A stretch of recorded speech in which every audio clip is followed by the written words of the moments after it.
In today's video, we're talking about a WWE and AEW legal battle and what it really means. Also, we're talking about a new potential signing for AEW. A lot of question marks on that one, and we are going to talk about a WWE return. If you guys want more videos like this, go ahead and click that subscribe button. That way you never miss a video on this channel. I want to kick things off with Kiana James. We've talked about this a couple times, but now there's actually been a pretty big update on Kiana James. There was photos of her on social media with Blake Monroe, and then of course she wasn't being used at Evolution, and a lot of people were kind of confused because they're like, yo, what's going on with her? Like, she got called up to the main roster, we saw her for a little bit, and then we haven't seen her again, and we know that she got injured. Now, Fightful Select has come out with a huge update on Kiana James. Sean Ross Sapp says he's heard over about a month ago that she was either cleared or nearing clearance. She was backstage at the Lexington SmackDown show, and then she was also backstage at WWE Evolution, and it would appear that they at least have something planned for her since they didn't include her in the Battle Royal.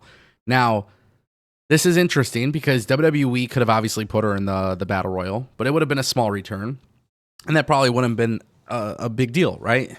But in the sense that now we are at a stage where, you know, WWE, they're making roster changes and moves and things of that nature. Clearly, WWE has something planned for her. Like they like if they didn't have anything planned for her, they would have just wasted her return in the Evolution Battle Royal.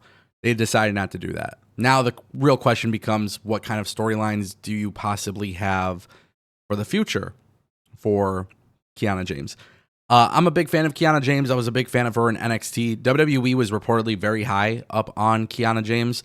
Even when she got called up to the main roster, a lot of people thought, like, okay, why isn't she being rushed into some spotlight?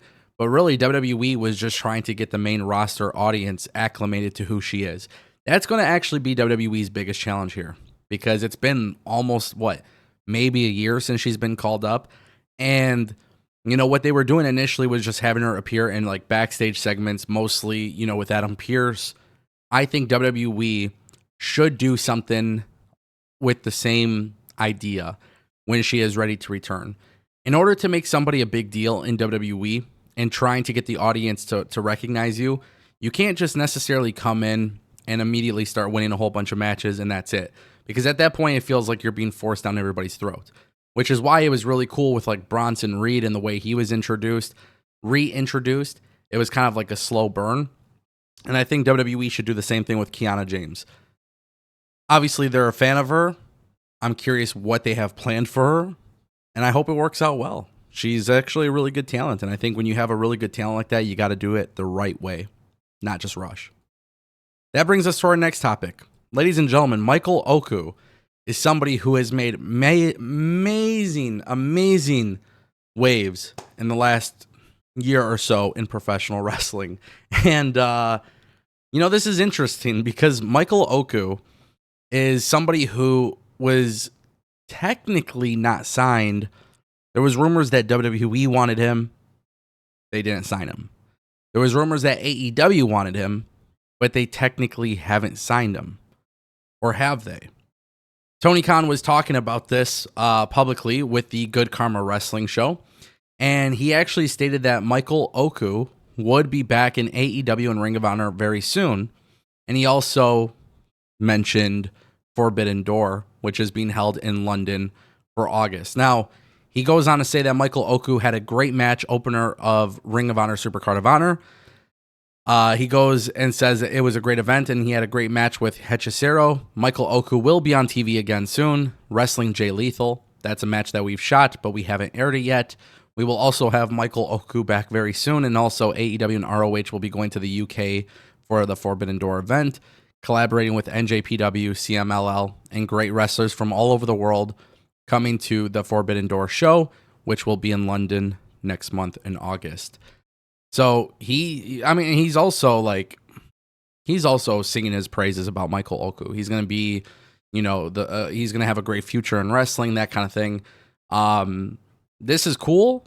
Tony Khan isn't necessarily confirming whether he's signed to the company, but he's definitely confirming that they're using him more in the future for his company, which is probably why he hasn't signed with WWE and probably why WWE hasn't made the move to bring him in.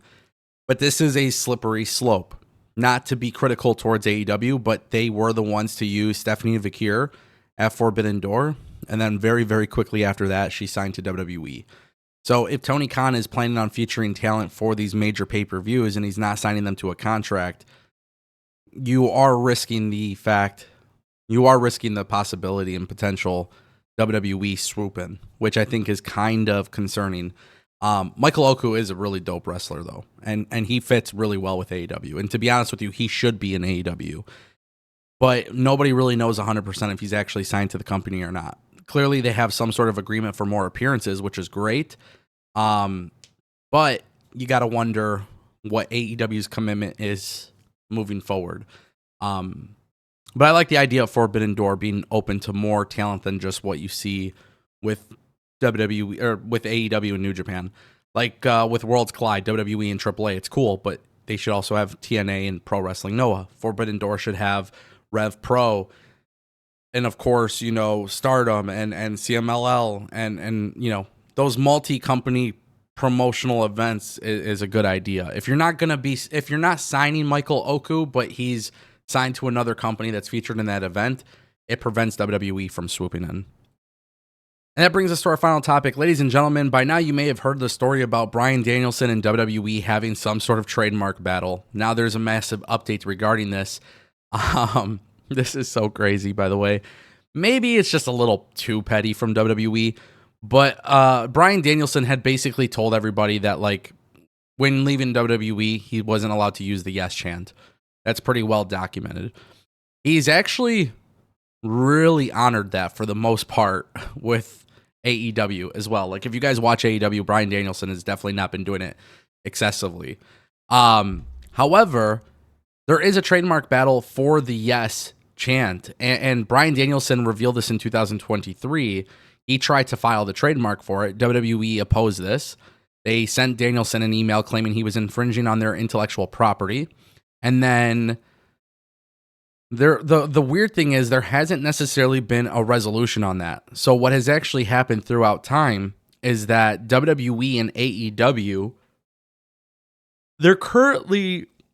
this just makes me mad. They're currently in a trademark battle for this. Bryan Danielson is told not to do it. Then he returns at All In and does it. Of course, he's wearing the Blue Panther mask or whatever. So this is like a really weird thing where WWE and AEW for like 2 years now have had this dispute. And nobody knows really what's going on with it. It is a strange situation. It is the strangest thing, honestly. The yes chant, I don't even know how something like that could be really trademarked, to be honest, but I'm not a lawyer. I just talk about wrestling, but that is something to freaking really consider. Like, okay, is it that big of a deal? Is it really that big of a deal? I personally don't think so. It obviously doesn't help that Bryan did it at All In, but it's just something to pay attention to because this is something that could be really weird and really messy, or it could be absolutely nothing at all. Definitely something worth paying attention to.